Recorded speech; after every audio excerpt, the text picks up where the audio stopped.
Assalamualaikum warahmatullahi wabarakatuh. Selamat siang. Kami dari kelompok 8 ingin mempresentasikan materi kami yang bertema tidur dan terjaga dengan judul hubungan kualitas tidur dengan kesehatan.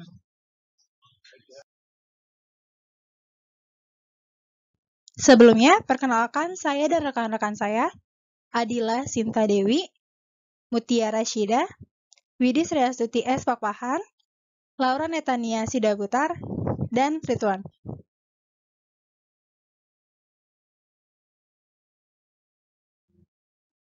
Pertama-tama, saya akan menjelaskan definisi tidur. Apa itu tidur? Tidur merupakan kata yang berasal dari bahasa Latin, somnus, yang berarti alami periode pemulihan, keadaan fisiologis dari istirahat untuk tubuh dan pikiran. Tidur merupakan kondisi di mana persepsi dan reaksi individu terhadap lingkungan mengalami penurunan, menurut Mubarak et al. Pada tahun 2005.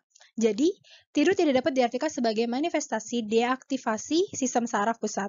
Sebab pada orang yang tidur, sistem saraf pusatnya tetap aktif dalam sinkronisasi terhadap neuron-neuron substansia retikularis dari batang otak. Ini dapat diketahui melalui pemeriksaan elektroensefalografi. Alat tersebut dapat memperlihatkan fluktuasi energi atau gelombang otak pada kertas grafik. Tidur melibatkan serangkaian urutan yang diatur oleh aktivitas fisiologis yang sangat terintegrasi terhadap sistem saraf pusat.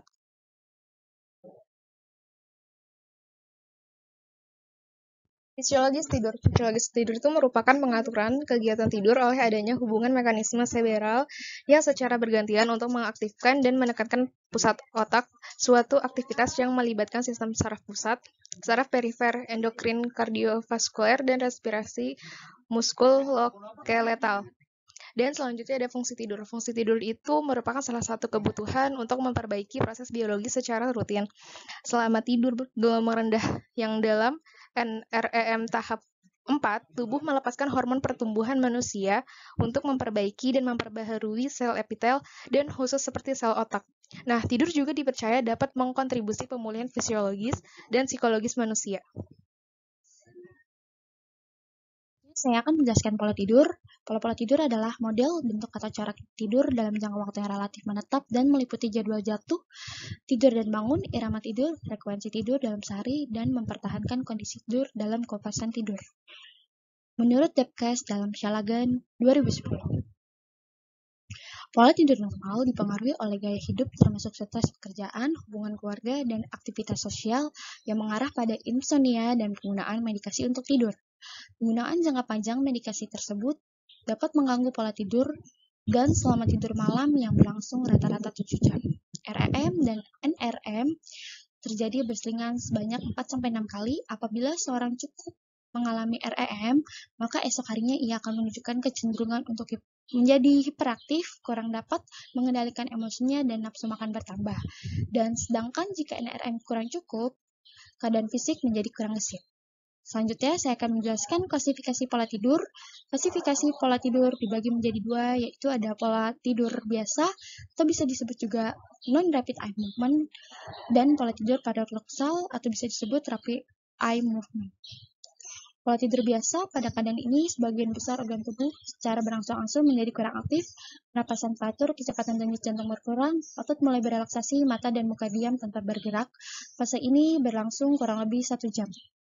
Selanjutnya ada pola tidur paradoksal. Pada fase ini akan terjadi gerakan-gerakan mata secara cepat, denyut jantung, dan pernapasan yang naik turun, sedangkan otot-otot mengalami pengendoran atau relaksasi total. Proses relaksasi total ini sangat berguna bagi pemulihan tenaga dan penghilang semua rasa lelah. Fase tidur ini berlangsung selama kurang lebih 20 menit.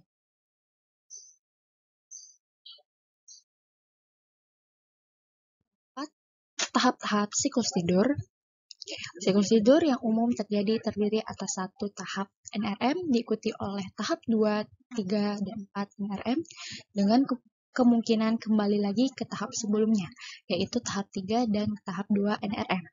Sebelum dimulainya tahap RM, fase NREM terjadi sekitar 75% sampai 80% dari waktu tidur total. Tahap 1 NREM merupakan periode transisi menuju saatnya tidur saat individu dapat dengan mudah terbangun. Pada tahap ini terjadi pengurangan aktivitas fisiologis seperti pengurangan tanda-tanda vital dan metabolisme. Tahap 2 NRM dianggap sebagai periode tidur ringan dengan fase relaksasi yang sangat besar. Tahap ini disebut sebagai tahap tidur bersuara. Tahap ini berakhir 10-20 menit. Selanjutnya, tahap 3 NRM merupakan fase pertama tidur dalam, otot-otot menjadi rileks sehingga sulit dibangunkan, tanda-tanda vital menurun namun tetap teratur. Tahap ini berakhir dalam 15-30 menit. Tahap 4 NRM merupakan periode tidur paling dalam. Tahap ini merupakan tahap terbesar terjadinya pemulihan. Tanda-tanda vital menurun secara bermakna pada tahap ini terjadi tidur sambil berjalan dan enuresis. Tahap 3 dan 4 NRM seringkali disebut sebagai tidur gelombang lambat karena pada fase ini gelombang lambat ditunjukkan dalam aktivitas elektroencephalografi.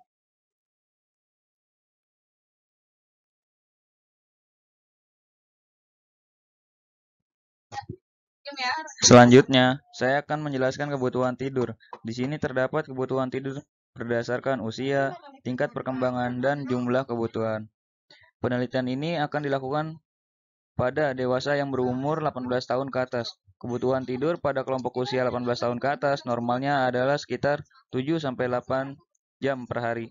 Kebutuhan tidur yang terpenuhi tentunya dapat menghasilkan pengeluaran serotonin yang cukup. Selama tidur, denyut jantung turun sampai 60 denyut per menit atau kurang. Ini berarti bahwa selama tidur jantung berdetak 10-20 kali lebih lambat dalam setiap menit atau 60-120 kali lebih sedikit dalam setiap jam. Oleh karena itu, tidur yang cukup bermanfaat dalam mempertahankan fungsi jantung. Fungsi biologis lainnya yang menurun selama tidur adalah pernapasan, tekanan darah, dan otot.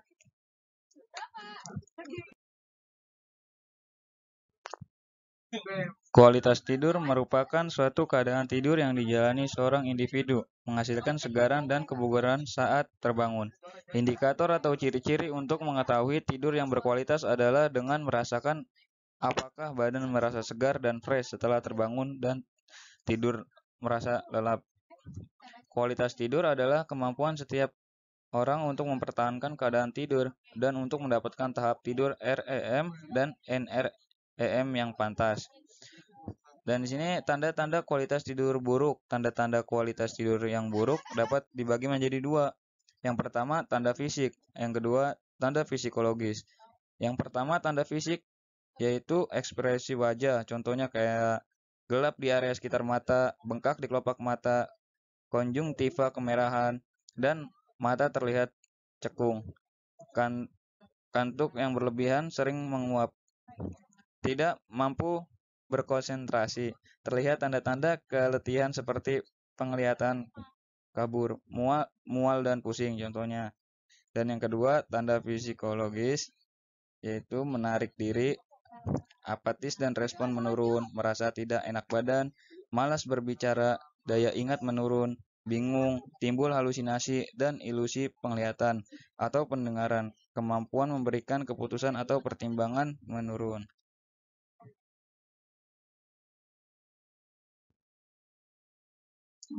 Gangguan tidur. Gangguan tidur adalah kondisi yang jika tidak diobati, secara umum akan menyebabkan gangguan tidur malam yang mengakibatkan munculnya salah satu dari ketiga masalah berikut. Insomnia, gerakan atau sensasi abnormal di kala tidur, atau ketidakterjagaan di tengah malam, atau rasa mengantuk yang berlebihan di siang hari. Menurut Tarwoto dan Wartona, gangguan pada tidur seseorang diklasifikasikan sebagai berikut. 1. Insomnia. Insomnia adalah ketidakmampuan memperoleh secara cukup kualitas dan kuantitas tidur. Yang kedua, hipersomnia.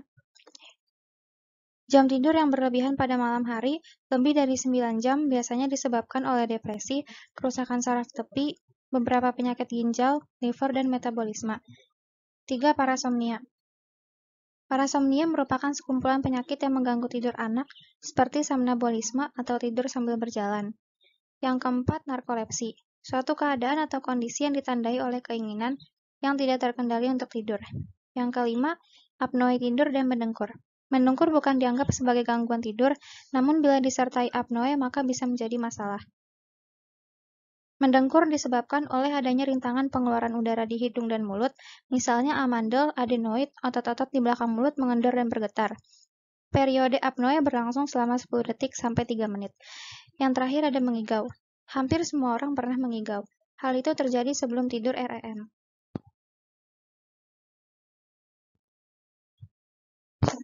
Faktor-faktor yang mempengaruhi tidur. Berikut faktor-faktor yang bisa mempengaruhi tidur antara lain 1. Status kesehatan. Seseorang yang kondisi tubuhnya sehat memungkinkan ia dapat tidur dengan nyenyak. Tetapi pada orang yang sakit dan rasa nyeri, maka kebutuhan istirahat dan tidurnya tidak dapat dipenuhi dengan baik, sehingga ia tidak dapat tidur dengan nyenyak. Yang kedua, lingkungan. Lingkungan dapat meningkatkan atau menghalangi seseorang untuk tidur. Yang ketiga ada stres psikologis. Cemas dan depresi akan menyebabkan gangguan pada frekuensi tidur. Hal ini disebabkan karena pada kondisi cemas akan meningkatkan norepinefrin darah melalui sistem saraf simpatis. Yang keempat, diet. Makanan yang banyak mengandung L-tryptophan seperti keju, susu, daging, dan ikan tuna dapat menyebabkan seseorang mudah tidur. Yang kelima, gaya hidup. Kelelahan dapat mempengaruhi pola tidur seseorang. Kelelahan tingkat menengah orang dapat tidur dengan nyenyak. Sedangkan pada kelelahan yang berlebihan akan menyebabkan periode tidur REM lebih pendek. Yang keenam ada obat-obatan. Obat-obatan yang dikonsumsi seseorang ada yang berefek menyebabkan tidur, ada pula yang sebaliknya mengganggu tidur. Misalnya, obat golongan amfetamin akan menurunkan kualitas tidur REM. Kesimpulan. Jadi tidur sangat berpengaruh pada kesehatan. Kualitas tidur seseorang dikatakan baik apabila tidak menunjukkan berbagai tanda kekurangan tidur dan tidak mengalami masalah dalam tidurnya. Kualitas tidur yang baik juga dapat meningkatkan kualitas hidup individu. Tak hanya itu saja, tidur yang berkualitas dapat memberi beberapa manfaat penting bagi tubuh, yaitu membantu tubuh lebih sehat, membantu pertumbuhan dan perkembangan tubuh yang sehat, menjaga berat badan agar tidak obesitas, membuat kita aktif dan produktif sepanjang hari, menjaga agar selalu fokus saat melakukan pekerjaan, memperkuat sistem kekebalan tubuh, dan mempertajam ingatan. Begitu saja yang bisa kami sampaikan. Kurang lebihnya mohon maaf. Wassalamualaikum warahmatullahi wabarakatuh. Any question?